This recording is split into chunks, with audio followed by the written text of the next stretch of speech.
Herkese selamlar. Ben astrolog Arif Aydın. Bugün sizlere 21 Eylül tutulmasından bahsedeceğim. Evet arkadaşlar, bugün bir değişiklik yaptım. Tutulma haritasını sizlerle paylaşmak istedim. Bu ekranda görmüş olduğunuz tutulmanın haritası ve burada dikkat çeken en önemli noktalardan bir tanesi Plüto ile Altair sabit yıldızının kavuşumu arkadaşlar. Yine dikkat çeken noktalardan bir tanesi Castor ile Jüpiter'in kavuşumu.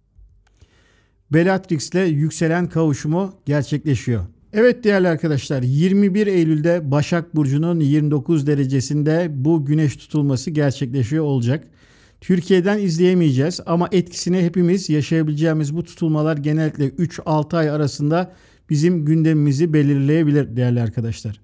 Başak Burcu'nda en son benzer tutulmalar 2006-2007 yıllarında olmuştu. O dönemlerde tabi bazılarınız hatırlıyorsa ne oluyor? İş, günlük düzen, sağlık, çalışma koşulları, iş değişikliği ve buna benzer konular hayatımızda bir şeyleri değiştirmiş olabilir. Şimdi de benzer başlıklar yeniden önümüze geliyor. Malum ülkede ciddi anlamda iş ve gelirle ilgili ciddi anlamda kırılmalar var ve bunlar da bizleri ne yapıyor? Arayışa itiyor değerli arkadaşlar. Evet. Ama bu tutulmada diğer tutulmada yani eski dönemlerde olan tutulmadan farklı bazı durumlarda var değerli arkadaşlar. Bunlardan bir tanesi de gökyüzündeki Satürn ve Neptün'ün Balık burcundaki geri hareketi. Ve Satürn bizi disiplin, sınır, yapı diye fısıldarken kulağımıza ve sınırlarını çiz diye fısıldarken Neptün de tam ne yapıyor? Hayal, sis, belirsizlik yayıyor. İkisi de geri harekette olduğu için etkisi biraz gölge gibi çalışabilir değerli arkadaşlar. Özellikle de Satürn ve Neptün gerilemesi esnasında arkadaşlar ve bu Balık burcundaki Satürn gerilemesini son 2,5 yılda yaşadık. Ve bazılarımız ne yaptı? Ciddi anlamda ruhsal sınırlarını çizmek zorunda kaldı ve mantık sınırlarını korumasının ne kadar gerekli olduğunu anladı. Ve bu Satürn'ün gerilemesinde en çok psikolojikmen zarar gören insanlar daha fazla arttı ve bir mağdur psikolojisi oluştu. Masum ve mağdur ve başka ne diyebiliriz, biraz da kurban psikolojisi durumlara oluştu. Şimdi bunlar gölge harekette çalışıyorlar. Ne oluyor arkadaşlar? Geçmişten gelen dağınıklıklar, ertelenmiş işler, askıda kalmış kararlar yeniden su yüzüne çıkıyor. İşte bu yeniden su yüzüne çıkması bir film gibi düşünün. Filmin giriş bölümü var, gelişme bölümü var. Bir de son fragmanı bittikten sonra artık yani son bölümü devreye giriyor. Ama burada ne yapıyorsunuz? Ne yapacağınızı artık biliyorsunuz. Bir şeyler yürüyorsa yürüyor, yürümüyorsa diyeceksiniz ki artık ben kendime daha fazla zarar vermek istemiyorum. Kendi kul hakkıma daha fazla girmek istemiyorum diyeceksiniz bazıları. Ve yine hayatında düzenlemen gereken yerler neresi? Önce bunları tespit edeceksin. Ondan sonra hayatında sana hizmet etmeyen gereksiz yükler neler, bunlara bakacaksın. Ve bunları bırakabiliyor musun yoksa hala onları taşımaya gücün var mı konusu gündeme gelecek. Bir de Merkür Terazi burcunda durumu var. Bu da ne olacak? Kararları kavga etmeden dengeli bir şekilde almamızı sağlayabilir. Ama yine de kavga etmesek de kararın eninde sonunda bizim dediğimiz gibi olması arzusunda olacağız gibi gözüküyor. Jüpiter Yengeç'te ve ev aile konuları tarafından destek veriyor. Güven alanını sağlam tut diyor. Ve beraberinde getirdiği bereketle ilgili konular da var arkadaşlar. Ama kimler için? Aile, yuva konularına daha fazla riayet edenler için de diyebiliriz. Özetle bu tutulma küçük ama kritik düzenlemeler zamanı. Şimdi arkadaşlar burçlara gelelim. Burçları nasıl etkiliyor? Birkaç kelam da bu konuda biz yapalım. Evet, geldik Koç burcuna. Koç burcunun bu tutulma 6. evinde meydana geliyor. Yani günlük düzen, sağlık, iş ortamı. Yani ne anlama gelir bunu biraz daha açarsak? Günlük hayatınızda Koç burcunu yoran kalabalığı bir azaltması gerekiyor arkadaşlar. Yani bir kalabalık söz konusu ve Koç burçları bu kalabalığı biraz azaltacak. Nasıl azaltacak? İş listelerini kısaltacak. Aynı anda her şeyi üstlenmemesi gerekiyor. Ben yaparım ederim deyip atladığı zaman malum sorumluluklar tepesine biniyor. Bu sefer birine bir iş veriyorsun Koç burcu, arkasından da düzeltmeye gidiyorsun. Ve sağlık tarafında ihmal ettiği şeyler varsa bunlar ön plana çıkacak. Uyku, beslenme düzeni, kontroller, bunlarla ilgili küçük değişiklikler için büyük rahatlık getirecek. Çünkü orada değişiklikler varsa Koç burçlarının yararına olacak. İş ortamında daha net tavırlar sergileyebilir Koç burcu. Görev dağılımını belirler. Çünkü dediğim gibi sorumlulukları paylaşması gerekiyor. Kim ne yapıyor belli olsun diyecek. Böylece hata ya da yorgunluk azalacak. Tutulmanın etkisi ne olacak? 3-6 ay kadar süreceği için bu dönemde attığı basit adımlar kalıcı fark yaratabilir Koç burçlarına. Evet, geldik Boğa burcuna. Boğa burçlarında tutulmada nerede yaşıyorlar? 5. evlerinde. Yani aşk, çocuklar, yaratıcılık ve keyif alanları dediğimiz bir alan arkadaşlar.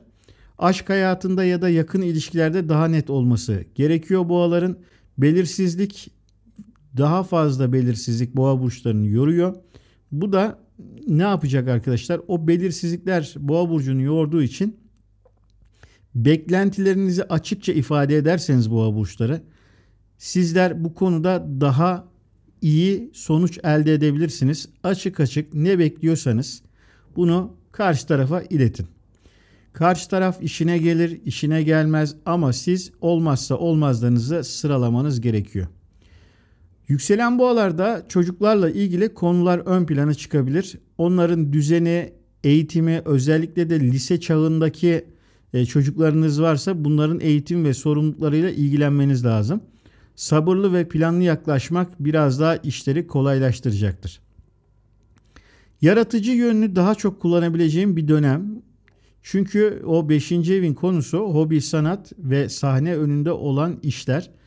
Varsa önümüzdeki aylarda daha da hız kazanacak arkadaşlar. Böyle bir eğiliminiz varsa. Ve yine boğalarda riskli yatırımlar, gereksiz harcamalara dikkat edilmesi lazım. Keyif içinde harcama çok böyle hani geleceğe yatırım yapma birbirinden ayırması lazım. Neden ayırması lazım? Çünkü Uranüs'te geri harekette boğada gerileyeceği için orada bir ekonomik kriz yaratacak boğalarda. Yani bir tantana, beklenmedik durumlar, böyle alacaklar, verecekler ya da beklentilerinizin karşılanmaması nedeniyle sinirleriniz artık tavan yapacak, benden bu kadar diyebilme potansiyelleriniz ortaya çıkacak sevgili boğalar. Geldik yükselen ikizlere geldik. Evet değerli arkadaşlar, yükselen ikizlerde tutulma 4. evlerinde meydana geliyor. Ne anlama geliyor hocam bu? Aile, kökler, yaşadığınız yerlerle ilgili konular. Bu biraz da yuvayı ifade ettiği için evle ilgili konular ön plana çıkıyor. Taşınma, tadilat ya da düzenleme ihtiyacı olabilir. Küçük değişiklikler bile rahatlama yapabilir. Yani evdeki bu düzeni sağlamak ikizler için oldukça yarar sağlayacak. Aile içindeki gündemler artabilir. Ebeveynlerle ilgili sorumluluklar ya da bu ebeveyn evi, anne baba evi konularındaki paylaşım ve düzeni yeniden şekillendirebilirsiniz. Ya da artık oradaki düzensizliğe bir son verme arzusu yaratabilir. Bazılarınız evden çalışma düzeni varsa ortamını daha verimli hale getirebilir. Masasını toparlayabilir. Çünkü benim de masam oldukça karışıktır arkadaşlar. Ve aslında o karışıklık o masada çalışıldığını da gösterir. Ama burada bir ikizler burcunun masasını toparlaması bile zihinsel yükünü azaltacaktır. Böyle de bir tavsiyede bulunayım.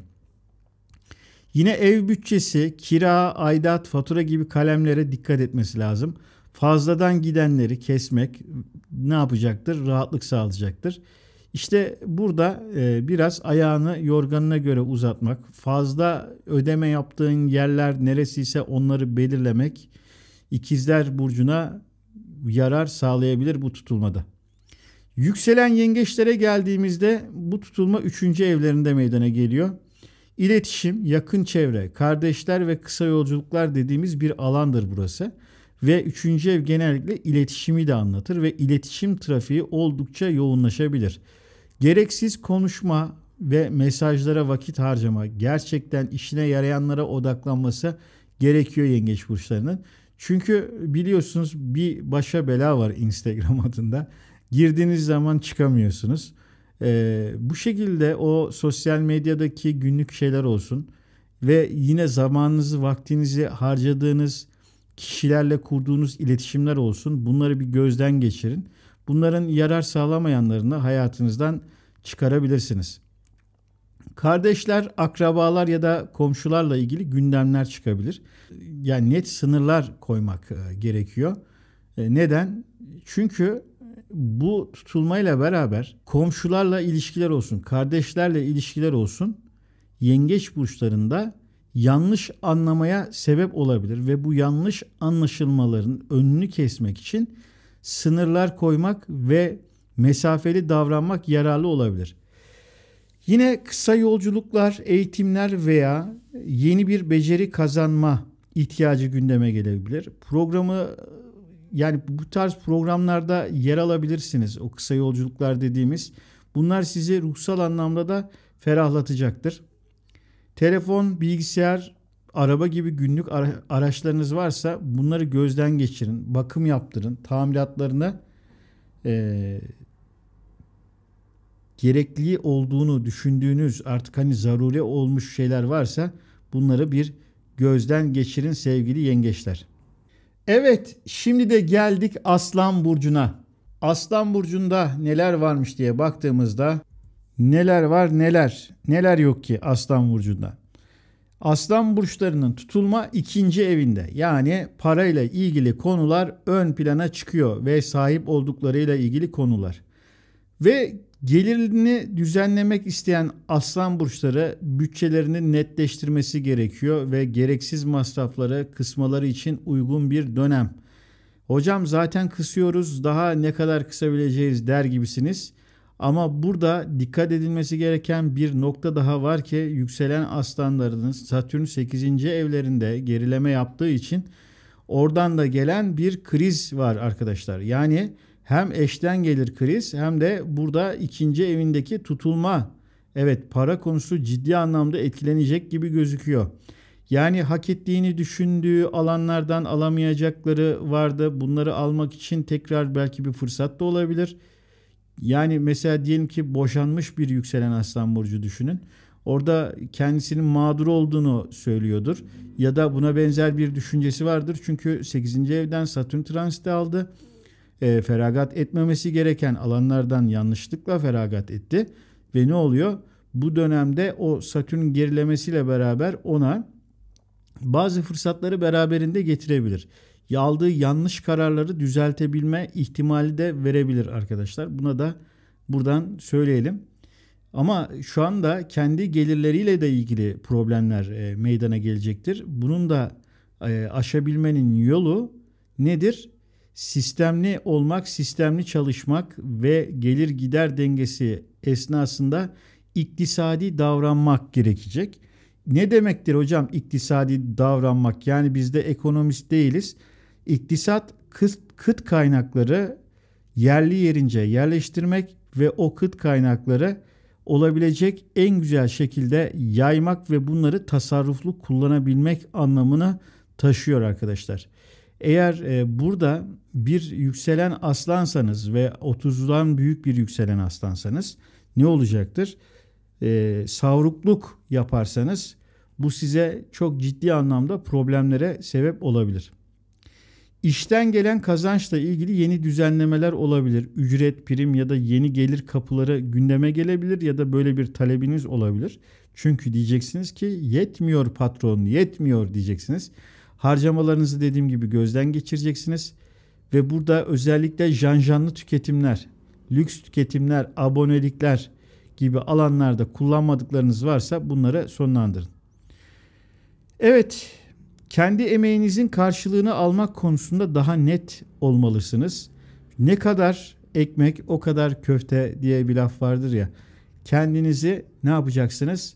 Daha verdiğiniz emeği ön plana çıkarıp Bu emeğin ettiği para şu ve ben bunu hak ediyorum deyip bunu üst birimlerinizle konuşmanız gerekebilir.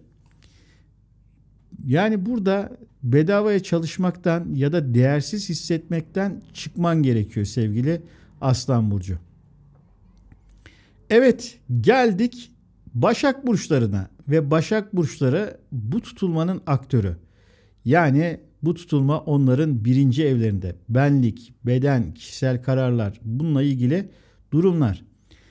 Hayatında yeni bir safhaya geçiyor Başak burçları. Kararlarını ertelemek ya da ertelediği kararları artık netleştirme zamanı.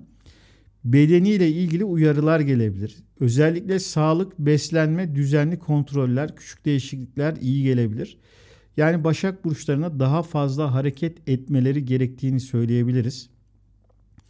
Burada özellikle Başak burçlarının sindirim sistemleri problemleriyle ilgili konularda yeni gelişmeleri takip edebilmelerini tavsiye ederim. Çünkü artık bu beslenme furyasıyla ilgili YouTube'da ya da Instagram'da çıkan birçok şeyin artık tamamen fos olduğu ortaya çıktı malum. Artık burada şapkayı önüne atıp Başak burçlarının burada ne yapması gerektiği konusunda yeni arayışlar gerekebilir.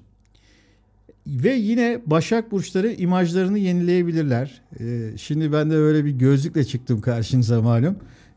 Dolayısıyla belki de bir imaj yenilemesi olmuştur bizim için. Gerçi uzun süre bilgisayar başında çalıştığımız zamanlarda böyle antirefleli gözlük kullanıyorum. Ve bu da bu tutulmanın Başak Burcu'na olan etkilerinden bir tanesini bizzat kendim yaşamış gibiyim diyebilirim arkadaşlar. Evet. Burada imajlarını dediğimiz gibi imajınızı yenileyebilirsiniz. Hatta insanlara kendinizi tanıtma şeklini değiştirebilirsiniz. Yani onların gözündeki imajınızda onların sizin yani her insanın karşısındaki insanda zihinsel bir görüntüsü vardır. Yani siz birinin aklına geldiğinizde bir şeyinizle gelirsiniz. Mesela itibarınızla gelirsiniz, dürüstlüğünüzle gelirsiniz, elinizin bol olmasıyla gelirsiniz, zenginliğinizle gelirsiniz, karakterinizle gelirsiniz.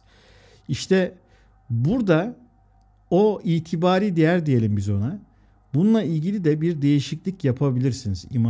Yani arkadaşlarınızın, dostlarınızın gönlündeki sizle ilgili bazı değişiklikler yapabilirsiniz. Ne de olsa yani her işi halleden, insanların yanlışlarını bulan, düzelten bir yapınız var. Bununla beraber size bir ırgatlık getiriyor ve bedavadan çok fazla iyilik yapıyorsunuz. Yaptığınız bu iyiliklerden marazlar doğuyor. Ne oluyor? Artık burada bir değişiklik yapman gerekiyor sevgili Başak Burcu.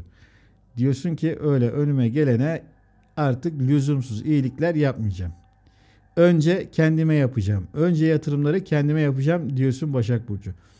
Başkalarının senden beklentisi değil, senin de ne istediğin ön plana çıkıyor. Kendi kul hakkına girmemen gerekiyor.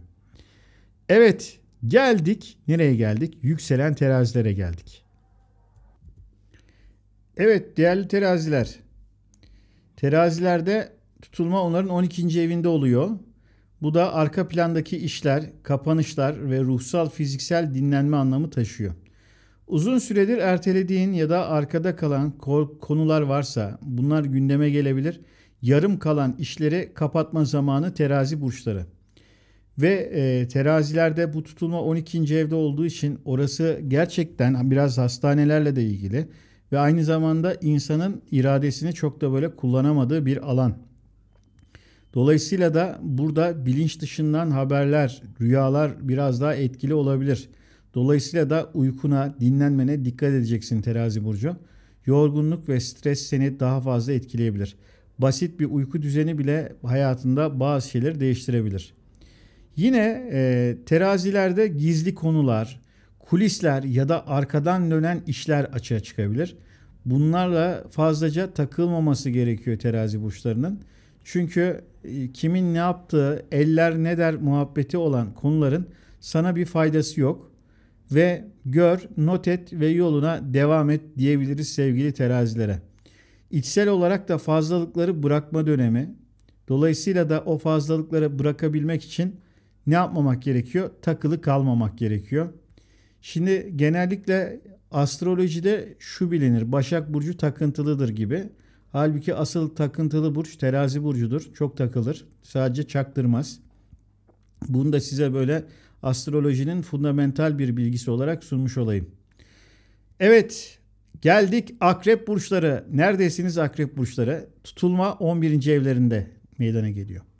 Yani ne demek? Sosyal çevre demek. Arkadaş çevresi, iş arkadaşları, sosyal gruplar ve hedefler. Ve burada arkadaş çevrende ve sosyal ortamında bir değişim olabilir sevgili yükselen akrep. Kimle devam edeceğini, kimle mesafe koyacağını daha net göreceksin. Sosyal gruplar ya da ekip çalışmaları gündeme gelebilir. Hedefler için gerçekten yanında olanlarla yola çıkman gerekiyor. Çünkü her şeyi tek başına yıllardır mücadele ediyorsun ve artık yoruldun. Uzun vadeli planlarını gözden geçir. Neden? Çünkü önümüzdeki 3 ve 6 ay arasında seni yeni bir yön bekliyor ve yönün değişecek gibi gözüküyor. Sosyal medyada görünürlüğün artabilir ama bunun seni yoracak kısmını sınırlaman faydalı olur. Ve yükselen akreplere diyebiliriz ki nazara gelmeyin sevgili yükselen akrepler. Mutlaka gerekli ayetleri okuyun, ayetel kürsinizi okuyun, tılsımınızı yapın ya da artık kendinizi korumaya nasıl alıyorsanız diyebiliriz sevgili yükselen akrepler. Yükselen akreplerde önemli bir nokta daha var. Tabii her yükselen akrep için de geçerli değil. Haritanıza göre de değişiklik olabilir. Bu sosyal çevredeki değişme bazı yükselen akreplerde taşınmayla ilgili bir durum meydana getirebilir.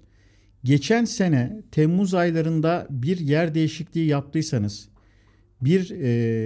belki gezmeye gittiniz, belki tatile gittiniz ve bulunduğunuz yerden taşınma durumunuz var ama şartlar müsait değildi. İşte o şartlar artık yavaş yavaş müsait hale gelecek arkadaşlar. Ve yükselen akreplerin yer değişikliği hemen hemen 15 Ocağı kadar ve seneye Mayıs ayına kadar sürecek ve biraz daha böyle yeni bir başlangıçlara doğru adım atıyor olacaklar. Evet, geldik Yay burcuna. Yay burçları tutulma onların 10. evinde. 10. ev dediğimiz yerde iş, kariyer arkadaşlar ve sizin toplum önündeki duruşunuz ve hedefler.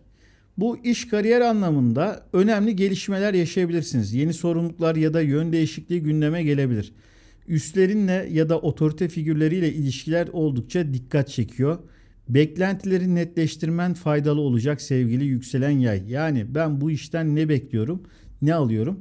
Malum ülkede herkes deliler gibi çalışmasına rağmen kimse hak ettiği yerde değil mi? İşte yükselen yayların artık bu durum canına tak etmiş durumda. Toplum önünde nasıl göründüğünü sorgulayabilirsin. Mesleki imajını güncellemek için uygun bir dönem olabilir. Yine önümüzdeki 3-6 ay boyunca hedeflerinle daha somut hale getirmek için, ilerlemek için güçlü fırsatlar getirecek sevgili yükselen yay burcu. Evet, geldik yükselen oğlaklara. Oğlaklar tutulma 9. evinde gerçekleşiyor. 9. ev dediğimiz yerde eğitim, uzak yolculuklar, inançlar ve inançlara olan bakış açısıyla ilgili konular. Eğitimle ilgili bir karar alabilirsiniz. Yüksek öğrenim, kurs ya da kişisel gelişim konuları gündeme gelebilir. Uzak yolculuklar ya da yurt dışı bağlantıları önümüzdeki 3-6 ay gibi dönemlerde hareketlenebilir ve bunları gerçekleştirmek için planlar yapabilir. İnançların hayata bakış açısını değiştirebilirsin arkadaşım. Yani ne demek bu? Yani bazen bir şeylere inanırız ama aslında inandığımız şey özellikle yükselen oğlakta geleneksel bir bakış açısıyla inanır. Yani biz örneğin Yasin'e nereye okuruz? Ölülere okuruz değil mi? Halbuki Yasin suresinde bu Kur'an diriler içindir yazar. İşte burada bazı sorgulamalar başlar. Ya biz bunları okuduk, yaptık, ettik ama yani acaba bir yerde yanlışlık mı var? Acaba bu hacılar, hocalar, Hazrettinler, Nasrettinler bize bunları anlattı da acaba bu işin kaynağında ne yazıyor diye merak edebilir ve oradaki inanç sisteminin derinliklerine doğru bir yolculuk yapabilir. Ve o yolculuğu yaptığında yükselen oğlak ne görecek? Bize anlattıkları durumların çoğusunun aslında palavra olduğunu ve işin kaynağında, işin Kur'an'ına indiğinizde birçok yönün aslında dışarıdaki algı gibi olmadığını fark edeceklerdir. Dolayısıyla da bir levelden sonra diyecek ki ben artık böyle düşünmüyorum diyecek sevgili yükselen oğlak ve ne olacak? Kafasında birçok konu daha da netleşecek. Yine yükselen oğlaklarda şöyle bir durum var. Hukuki ve resmi işlerle ilgili adım atma ihtiyacı da doğabilir. Malum bazı yükselen oğlakların bazı hukuksal durumları ve resmi süreçleri yarıda kalmıştı. Bunları artık netleştirme ihtiyacı doğuyor ve bununla ilgili belgeleri ve süreci dikkate alıp takip edecek ya da girişimde bulunacak. Yükselen oğlakları bitirdikten sonra kovalara geldik. Kovalar tutulma 8. evlerinde. Ne demek hocam bu? 8. ev ortak para, eşten gelirler, yine miraslar ve yine aynı zamanda sigorta. Bununla ilgili durumu ifade ediyor ve kişisel bilinçaltınızı da ifade ediyor. Şimdi biz olaya biraz daha pozitif yönden bakalım. Yani olayın psikolojik yolundan değil de maddi tarafından.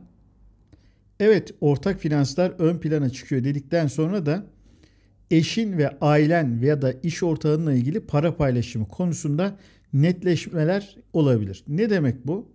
Mesela senin bir eşin vardır ve bu eşinin iş yapması, onun çalışması ya da onun çalışmasıyla beraber aileye katkı olabilmesi durum vardır. Ya da onunla beraber bir iş kurma durumun vardır. Ama o yanaşmıyordur. Ve artık sen ne yapacaksın yükselen kova olarak? Sorgulayacaksın. Acaba neden?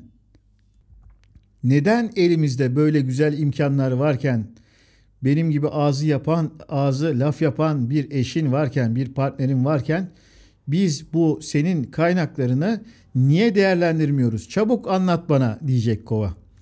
Ve yine size bu arada bir fundamental bilgi vereyim. Kova burçlarının başına en çok belayı açan boğa burçlarıdır arkadaşlar. Genellikle bu kovalar bu boğalara bir tutulurlar ve bir güzel sonlarında günlerini görürler.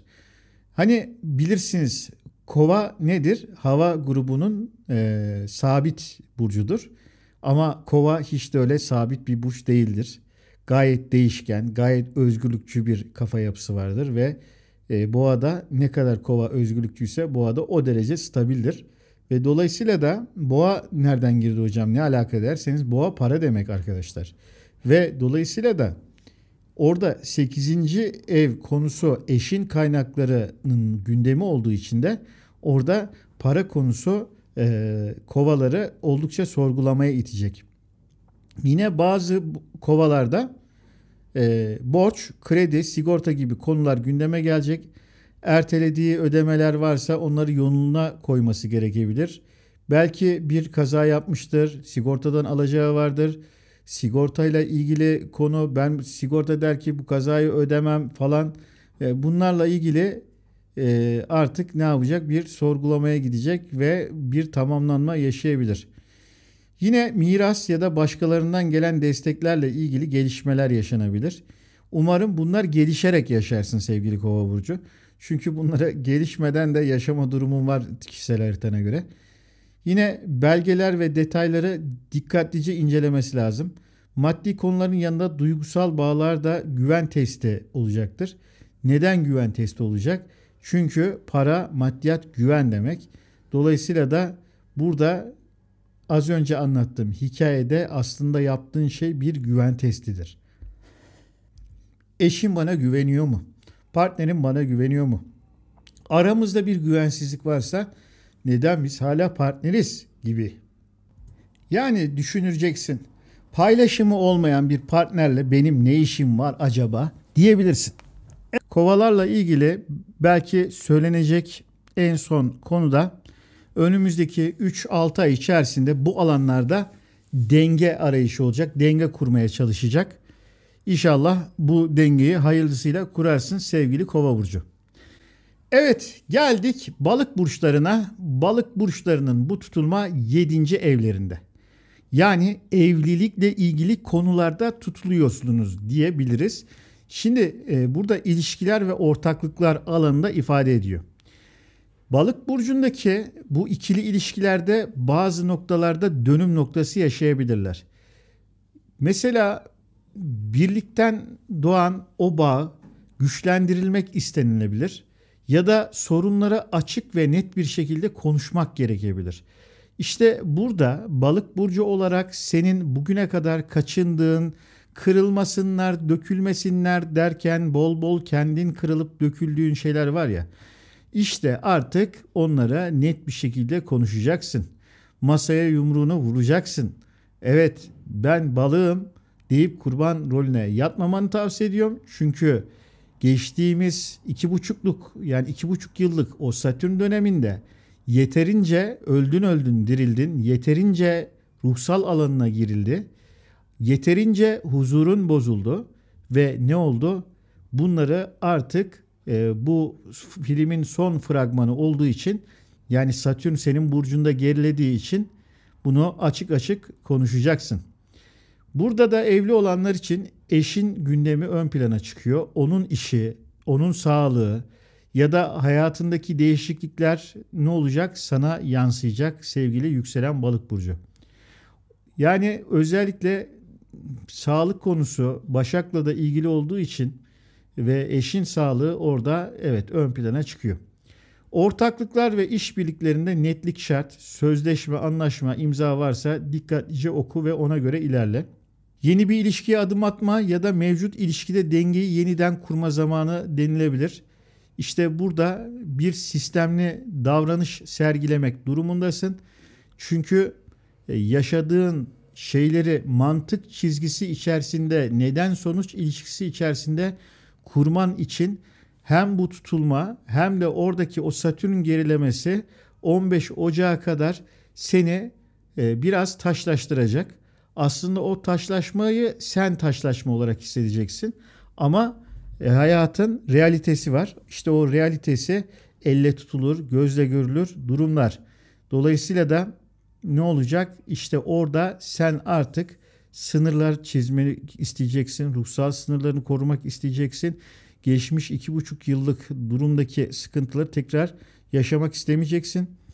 Ve burada beraberindeki işte bu tutulma artık bir şeylerin, sürahinin dolduğu anlamına geliyor balık burçları için. Şimdi arkadaşlar az önce girişte size bahsettiğim sabit yıldızlar vardı. Bunlarla ilgili de ufak bir bilgi vermek istiyorum. Öncelikle burada en çok dikkatimi çeken Altair Plüto kavuşumu. Şimdi Altair bir sabit yıldız ve birçok alanda farklı görüşler de olsa bile bu sabit yıldızla ilgili bana göre bu sabit yıldızın en büyük etkilediği alan teknoloji alanıdır arkadaşlar. Bir insanın doğum haritasında Altair sabit yıldızı varsa genellikle o kişinin teknolojiyle ilgili şansları ve dönüşümleri oldukça açıktır. Şimdi bu tutulmada Plüto ile kavuşumda teknolojik bir dönüşümü ifade ediyor. Şimdi o Plüto malumunuz neydi? Dönüşümdü, değişimdi, Akrebin gezegeniydi.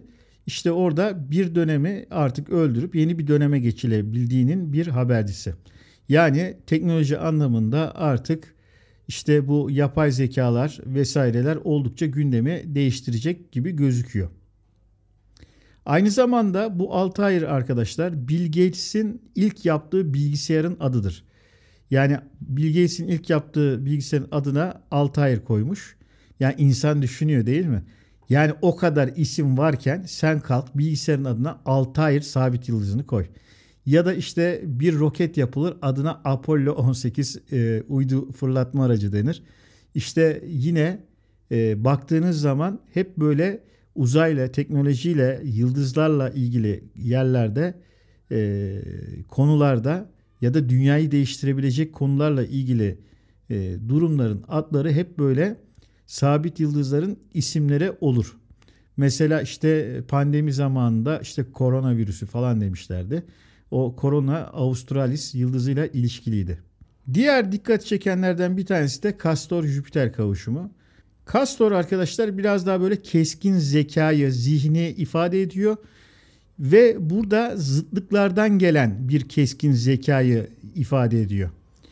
Ve tutulmada ikinci evde, yani parayla ilgili konularda ve Jüpiter yengeçte ve orada o zıtlıkla ilgili konulardan gelen ahlaki değerleri belki de sorgulanmasına neden olacak bir enerji veriyor. İşte malum ülkede ne var? Ciddi anlamda bir gelir dengesizliği ya da işte servet transferleri, şunlar bunlar var. İnsanlar sorgulamaya başlıyor. İşte burada neyi sorgulayacaklar? Mesela enflasyonun sebebi faiz mi yoksa insanların tüketim alışkanlıkları mı? Ama bunlar hangi insanların? Zaten açlık sınırında yaşayan insanlar olmayacaklardır. Yani yerli bir araç varken neden hala Mercedes'e ya da farklı markalara yöneliyorsunuz? Ya da işte peygamberin fakirliğini anlatırken bu zenginlik nereden geliyor diye sorgulamalar. İşte burada ahlaki ve inançsal değerleri özellikle sorgulatabilir. Bir diğer sabit yıldız da Bellatrix adındaki sabit yıldız, yükselenle bir kavuşum var. Mücadele sonunda gelen zaferleri ve başarıları anlatan bir sabit yıldızdır. Mesela elde etmek istediğiniz bir başarı, bir zafer olur ve bunun için çok ciddi anlamda mücadele verirsiniz. İşte bu mücadele bu iş için ödediğiniz bedeldir arkadaşlar. İşte bu bedeli ödediğiniz bir başarıyı elde edersiniz bu Bellatrix sabit yıldızıyla. Evet değerli dostlar, değerli arkadaşlar, tutulma ile ilgili bazı bilgiler vermeye çalıştım elimden geldiği kadar. Danışmanlıklarla ilgili bilgi almak isterseniz aşağıda görmüş olduğunuz WhatsApp numaramızdan bize ulaşabilirsiniz. Ben astrolog Arif Aydın. Sizinle yeni projelerde, yeni YouTube kanalımızdaki videolarda görüşmek üzere. Şimdilik hoşça kalın.